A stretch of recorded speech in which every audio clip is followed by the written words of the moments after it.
All right, it's the first Monday in the month of May. Welcome once again to our world. Welcome once again to the Punch Digital Studio.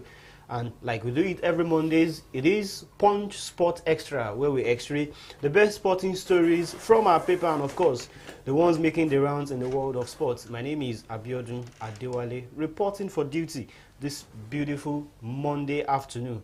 And I won't be alone on the show today while I'm supplying you all the news. The analysis will be coming from my left-hand side. And I've got my most reliable partner. Of course, every other person is reliable, but then when it comes to stature and every other thing, I don't finish. So, Annie is here on the show again. It's good to always have you around. Thank you very much. Yes, it's very good to always be around with you. All right, so let's switch into the mood and begin from the front page of the of our sports paper, the Punch Sport Extra, this morning. And the lead story that we have for you today in the market is about Nigeria's quarter miler and sprinter, you want to call him that, to Chidi Okezie, the one we call Chidi, who led Nigeria to 2 Paris Olympic tickets at the World Relays on Saturday. And of course, 2 inspiring races back to back in one night. And this man had his handwriting written on Nigeria's ticket in the mixed 4x400 meter relay and of course the men's 4x400 meter relay. He first did it to the mixed team, running the third leg, outrunning some Jamaicans in the process before handing the baton to Esther Joseph, who anchored the team and finished second to punch Nigeria's automatic tickets in that event. And few minutes later, Chidi came back to the track with the men's team this time around as the anchor leg, and he ran another very fast split as one of the best times of the night.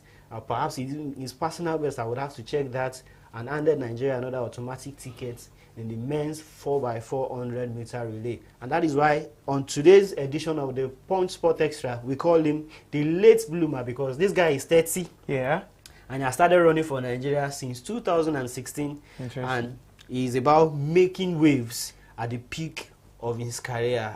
I think he's actually making waves. Yes. So he's going for a medal. He should, I expect, and I hope that we'll end up on the podium when it gets to the Olympics. Olympics. Yes, and what surprises me most is the fact that he has a Jamaican blood running inside of him, course, and a Nigerian blood. Of course. So a Nigeria and Jamaica combo is a very wonderful combo. There's no jollof sweet like as sweet as that. So I can't just wait for him, and the rest of the team to do well at the Olympics. Hopefully get a medal. It would be very amazing. So I guess our Nigerian brothers and sisters that are in Jamaica, they should we should not have the cases of the Musailas and and the likes. Let's have these guys come represent Nigeria. Is the first, or you will be the first of many to come. And this is a very good time for Nigerian athletics. Of course. Yes. Most of our athletes are in shape. We'll talk more about the World Relays later on the show today, and of course more about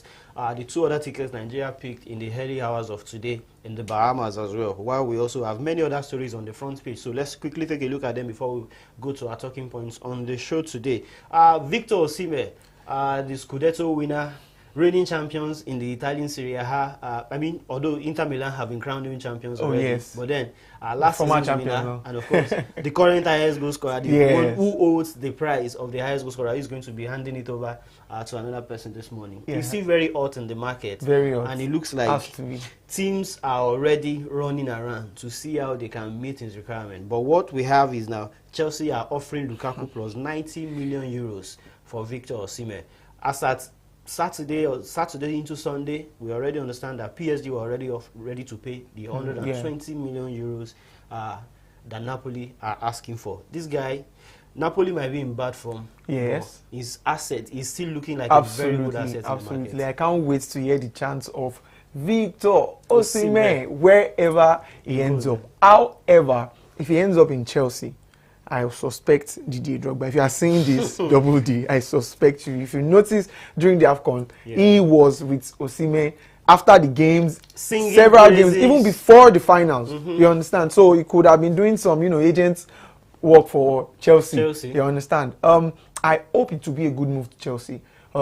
If Chelsea can have the synergy right in the team, they will be a very, very tough team to deal with, to play against, to beat. You can see that they've started, scoring high number of goals in consecutive matches. You understand? And imagine so if they have a striker exactly, like if it's a striker like Victor Osimhen. However, I am not sure. I'm a Man U fan. I will not support. Exactly, I won't support him going to Chelsea. Although I wish him well if he goes to Chelsea. I want him to break the record. It's long overdue. They need somebody in 9 that would replace Drogba.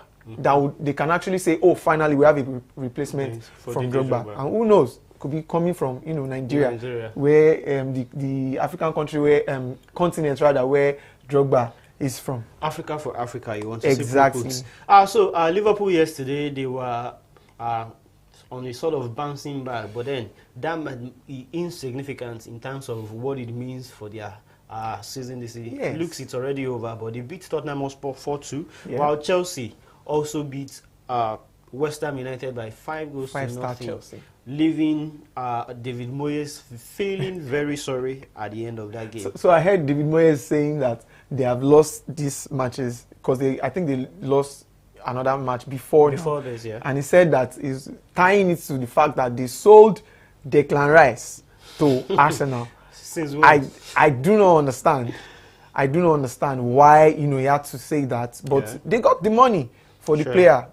So I don't think that's an excuse. Because if you get the money, pardon me, if you get the money and you don't replace, your key players with the right players, but I think it's a sad one on the likes of... It's not totally up to him. Yes, that's true. He doesn't call the shots. That's true. He might only say, we want this, but then if he doesn't call the shots. Yes, that's true. I agree with you. And this one stays. But then there are so many stories on our cover this morning, but we won't leave the cover without talking about the Nigeria Under-17 national team. Safe to call them the boys who are camping in Abuja at the moment. There was a news about massive MRI test failure. This is just a wordplay or some kind of fun. While some boys from secondary school and out of secondary school were failing UTME, some of their interesting. I didn't see that coming. In the national under-17 team were rumored to be failing MRI tests as well. But their coach Manu Garba has come out to say that no, it was not something you call a massive MRI test failure because it is what the NFF used to detect what insincere managers, agent, or whoever wants their player in the team to do, just to face them out. And he says, of course, they are on course to raising a very good team for Nigeria. True. It's been a while we performed well at age grade level. It has been our fault over the year. We did it in 2013 in the United Arab Emirates, where we had the likes of Awoni Kelechi. In 2015, we had the likes of Victor Osimhen, Kelechi Nwakali in Chile under Emmanuel Amunike. But since then, it's been from one problem to the other. 2017, we couldn't go. 2019, we were embarrassed at the Nations Cup. The same thing at the under-20 level under Paul Aiwogun. Then in 2021, nowhere to be found. Last year, too, we were at the Africa Cup of Nations. We couldn't even beat Burkina Faso to get into the semi-finals of the competition. But now, we appointed a coach a month to the start of the WAFU tournament. Interesting. And now we are faced with writing statements about MRI tests. It shows how long, how belated our preparations are. We shouldn't be talking about test failures 2 weeks before the start of the tournament. That's true, but, well, as they say, better late than never. You understand? It will be bad if, we had gone for the tournament or qualify for a tournament and go for a tournament, and then it was discovered. Another test there. Yes, there. You understand? So it's good that we are doing, this in-house or at home, so to speak. But I hope, and it might be an opportunity for other players, who are qualified and have talent. Yeah. So yes, to get into the team. Exactly. So we can take positives out of out of this, and hope that next time there will be adequate preparation, so that we'll try to avoid some, excuses and whatnot. All right, away from the cover, let's quickly run through some of the talking points that we've lined up. It's a big week in Europe. Because the semi-finals, the second leg semi-finals of the UEFA Champions League, UEFA Europa League, and the UEFA Conference League are taking place this week. And the biggest games are in the Elite League. Sorry if your team is not there, but it's going to be PSG against Borussia Dortmund on Tuesday. And on Wednesday, we'll have the return leg of that cracker between Real Madrid and Bayern Munich at Santiago Bernabeu. Last week, we saw fire at the Allianz Arena, and it was just as if Bayern Munich were going to make up for all the bad times they've had this season. But still, everything is not lost. Kylian Mbappe, now the debate is becoming pathetic and kind of emotional. Okay, because people will now list 4 players for you: Harry Kane, Kylian Mbappe, Marco Reus from Borussia Dortmund, and of course Jude Bellingham for Real Madrid. Who would you see? Who would you like to win the Champions League? I think based on what has been happened to their season and all of that. I think I'll. Permit me to pick 2? Okay, at least you want to see in the final. I want to see in the final. Okay, but from the 2, one of them would be in final because both teams are facing each other. Now, first has to be Kylian Mbappe. PSG. Yes, PSG. He has done a lot for PSG from the age that he was signed. Yeah, you understand? From AS Monaco. You understand? Yes, and you know what he has done for and with PSG, regardless of the fact that he bought the likes of Messi, Neymar. There was a time they had Di Maria, yes, Ibrahimovic, stars, but he still stood out as their go-to guy. I guess that's why they are trying to do everything that they could, to stop him from leaving. But well, that's impossible. Yeah. However, if it is possible for him or for them to get to the final, I would love it if he would win and sign off with the most coveted trophy. Yes, in Europe, and that's what is missing in PSG's cabinet. So they need the Champions League, and to get that Champions League, they need Mbappe and the rest of the team to be 100%. What a way to sign out! What a way to sign out! However, now the second person I would love to to be in the final and possibly win it is Marco Reus. Borussia Dortmund. Yes. A legend. A legend for Borussia. And you'll be living, at Borussia Dortmund. Exactly. So it will be a perfect way to sign out. Having lost the league last season to Bayern Munich at the death, you understand? And he had to drop his captain ban, out of respect and, just felt that, he didn't lead them to, to glory. Yeah. And it's time to step back as the captain. And he still played a crucial role in the team, bringing them up to this point. So I would love it if we win. Now, it does not mean that I do not have bias or I do not like Jude Bellingham. Because, you understand? Or Harry Kane. Because as a matter of fact, let's leave Harry Kane for the last one because Harry Kane's case is where it becomes more pathetic. But Jude Bellingham, first season at Real Madrid, amazing guy. This guy has grossed over 20 goals, over 20 goals in terms of goals and assists. It's massive for a 20-year-old. Amazing at Real Madrid. I keep saying amazing because he's just an amazing player. For him to to be that composed at that age, and not just anywhere. It is at the Santiago Bernabeu.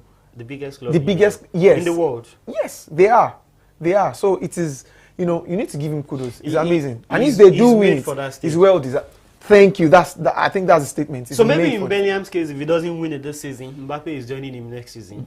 They could. Yeah. And they have more time to do. But anybody that beats Madrid, if Bayern Munich beats Madrid then it's anybody's game. But if Madrid enters the final, I don't know. Maybe just security law. Yes. And of course, Harry Kane, first season at Bayern Munich, we thought they were serial winners. But the first game Harry Kane played for Bayern Munich, it was a cup game leading into the season. They caught in They lost that title. Leverkusen has beaten them to the Bayern the Bundesliga.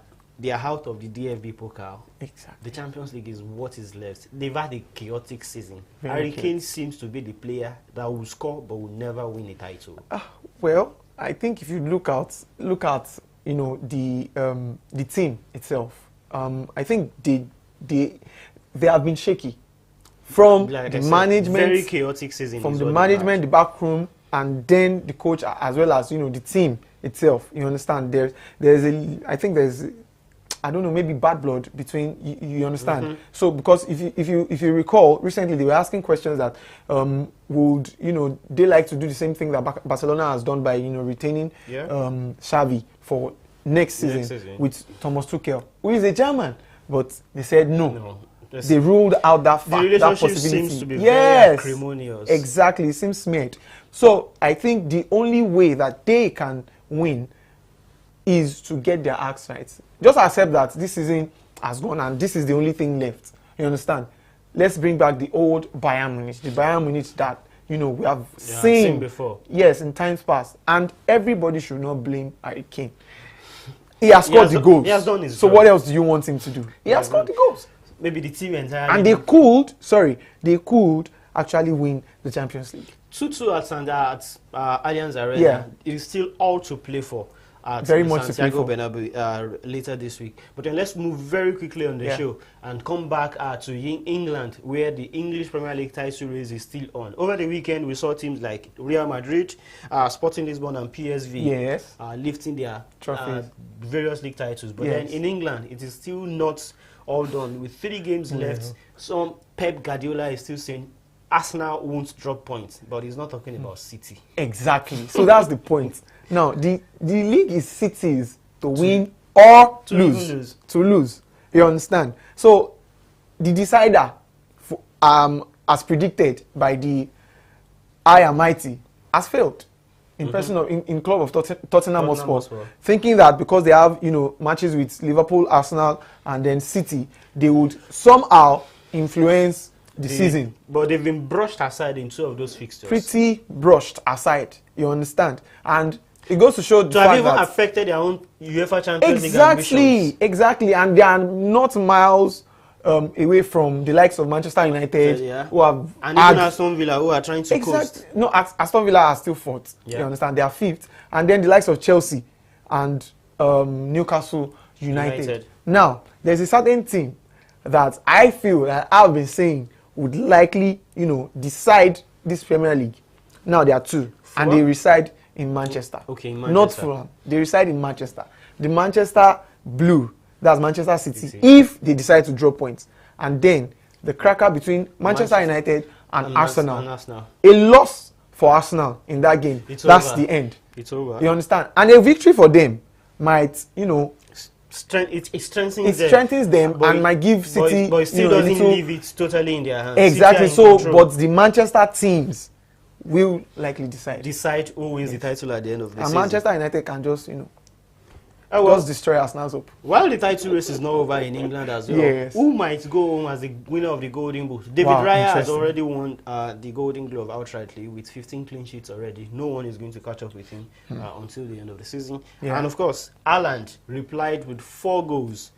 4 goals during the weekend, and he has taken his tally to 24, Cole Palmer on 21. Yes, on 21. Alexander Isak on 20, Oli Watkins 19. Yes, and Mohamed Salah on 18 goals. Yes. I was going to say something. So the spoilt brat has finally silenced, I don't know what to call. Was it Roy Keane? Yes, Roy Keane. And he had a reply for him. He said he doesn't care. He doesn't care about that man. He looks like he doesn't give respect any longer. I think so, because I don't know, pundits nowadays forgetting that they are, they used to be footballers, and at that time the criticisms and all, they were not this much. But now you have old players, going after young players. Well, who knows? Maybe that could have spurred him, on to score those goals. But it's a perfect one for him. Nobody should write Haaland off. He's likely going to win the and even if he didn't speak, yesterday, his 4 goals already replied. Right. Exactly. All right, he's no longer a League Two player. Also, just in case you've forgotten, Bayern Leverkusen are still unbeaten in all competitions. Yesterday, they won 5-1 against Frankfurt. That means they've extended it to 48 games in the season. They have 1 semi-final to go. They've beaten Roma already in the first leg, and they play the second leg later this week, and they have 2 more games to go in the Bundesliga. Maybe the first team that will ever do it out of Europe. They've already matched Benfica's record in Europe yesterday, and if they do any other thing on Thursday, it will be another European record. So while we're talking about leagues in Europe, although the Nigeria Premier Football League is on a forced break to allow Rivers United play their outstanding matches, we'll still continue to talk about the league, as Rivers United, who are trying to level up with every other team in terms of number of matches played, in Ikene, and will be playing Remo today. A win for Remo will see them boost their chances of getting back into the title contention properly, as they will be just a point or 2 behind leaders Enugu Rangers.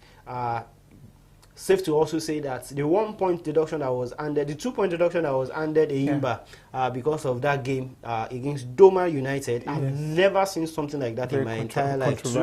But then that has already handed a boost to Remo Stars. But while that decision was taken last week, I have never seen. We have seen cases where referees make mistakes during matches and all of that. But I've never seen anywhere in the world where result of matches after full time are now taken back and said, no, that was not the result. This is the result. Because I've had cases even in the Premier League where a certain Arsenal team were facing Newcastle and the ball was out. You know, it was glaring, but they had to that made the difference in the scoreline, and it didn't change even when it was spotted that it was very, very controversial. But maybe, just maybe, we could be sending a message to the rest of the world as to what to do when clear errors are made. You understand?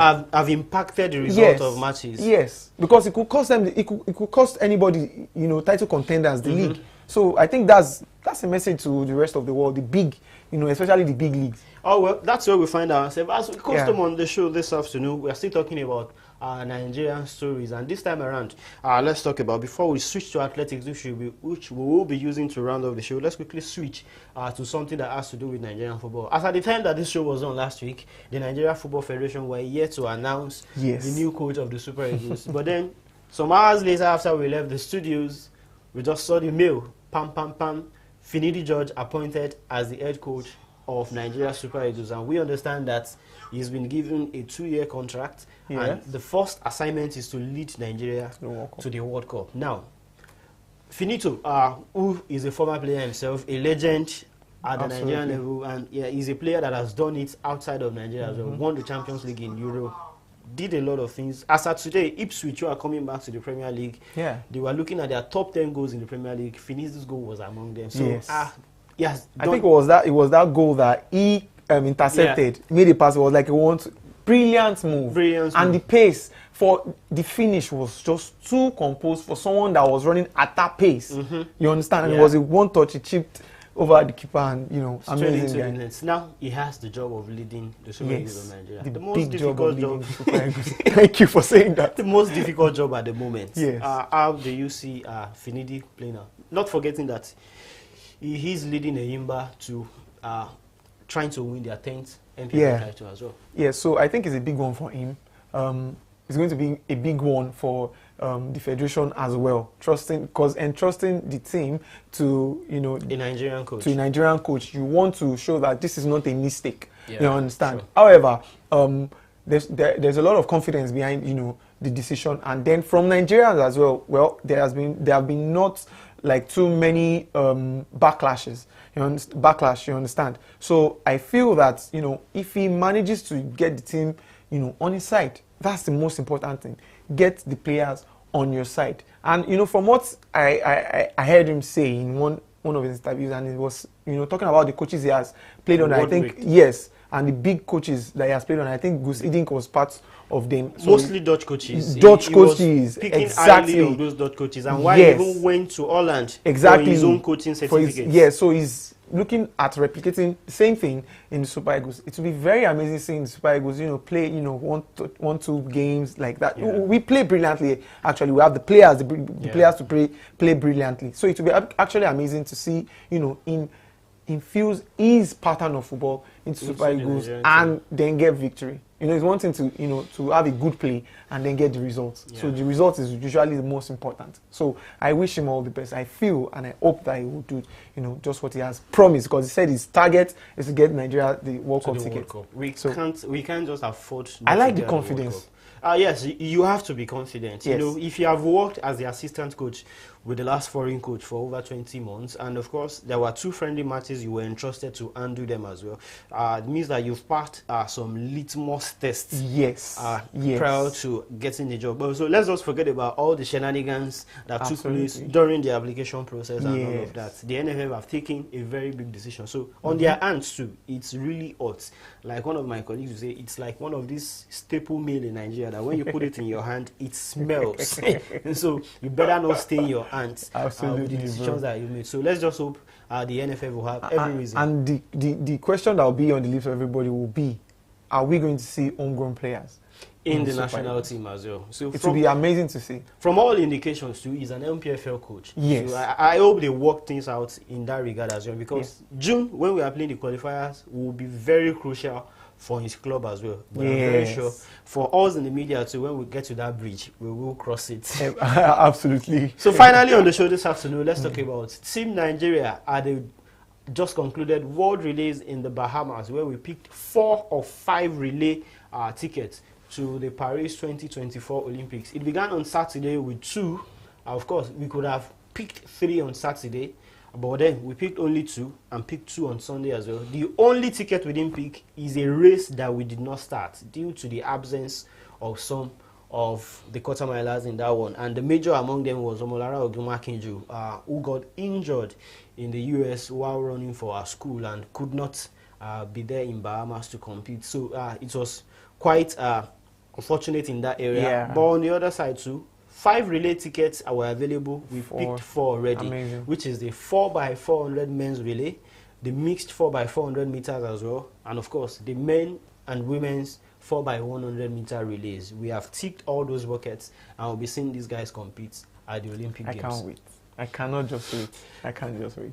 And one man in the middle of 2 of these tickets was the man we started the show with, Chidi Okeze, the 30-year-old, born to a Nigerian father and Jamaican mother, who had represented the United States at underage level before switching to Nigeria in 2016. Now, for Chidi, he was unfortunately part of those 10 athletes at the last Olympic Games who were prevented from competing due to out-of-competition issues. But this time around, if I was him, I would be looking to bar that experience and get on the podium at the Olympic Games. I like the fact that you mentioned out-of-competition issues. Yeah. So now that they have done their work, it is left for whoever is in charge to do what they need to do. Due diligence. Now, they should start now. If they have not started, this is a message to you from Punch here.